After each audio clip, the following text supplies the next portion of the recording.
নমস্কাৰ বন্ধু বান্ধৱীসকল, আজি আমি লঘু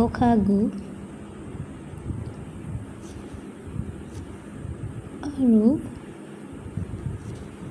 গ খা ও উলিয়াবলৈ শিকিম।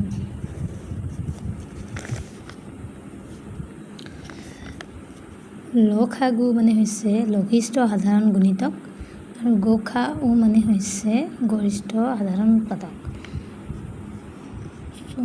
ইয়াক আমি ইংলিছত LCM আৰু HCF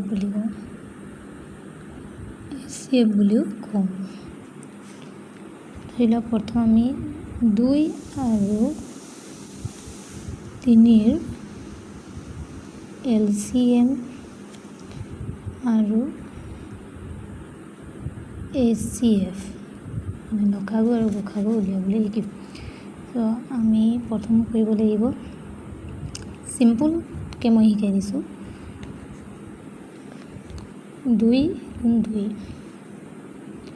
এইটো হৈছে 3 গুণ 3, 2 গুণ 2 3 গুণ 3। আমি 2 ঘৰত লিখিবলৈ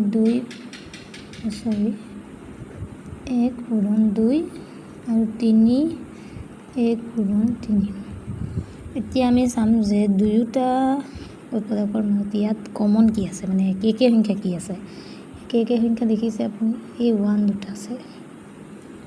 চাৰ্কল কৈ দিম। এতেকে HCF মানে গ খা ও,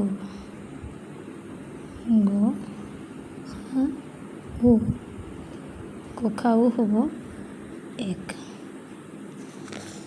যিটো মিলিছে সেইটো সংখ্যা সকল তাত লিখে। আৰু LCM মানে লঘু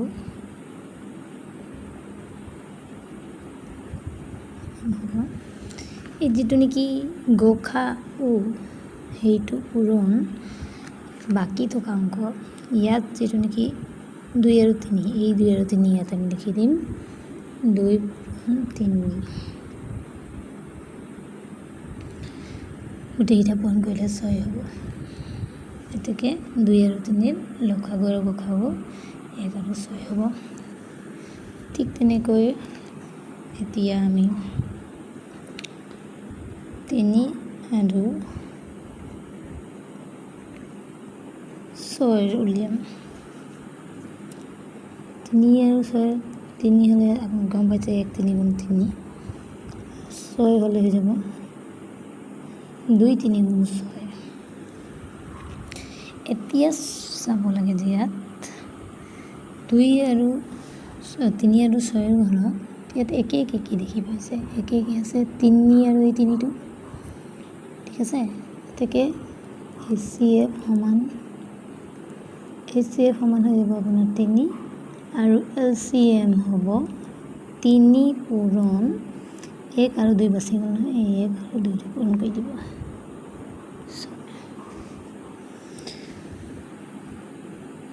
আশা কৰিছোঁ আপোনালোকে বুজি পাইছে।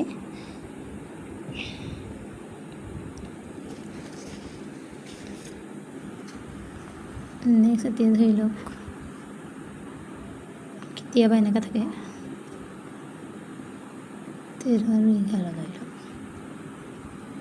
ইহঁতৰ দুটা লঘু আৰু গঘু কি হ'ব। 11ক আমি ভাগ কৰিলে 11 × 11, 13 গুণ 13।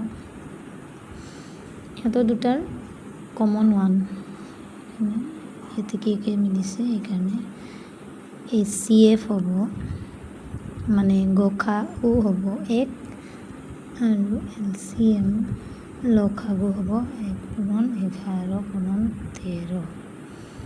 11 পূৰণ 13 কৰিলে আনচাৰ হ'ব 143। এতেকে 11 আৰু 13ৰ লঘু আৰু গঘু এনেদৰে উলিয়াব পাৰি। মই এটা প্ৰশ্ন ইয়াতে দি দিম, আপোনালোকে কৰিবলৈ চেষ্টা কৰিব আৰু মোক কমেণ্ট কৰি জনাব। 15 আৰু 5ৰ মাজৰ LCM আৰু HCF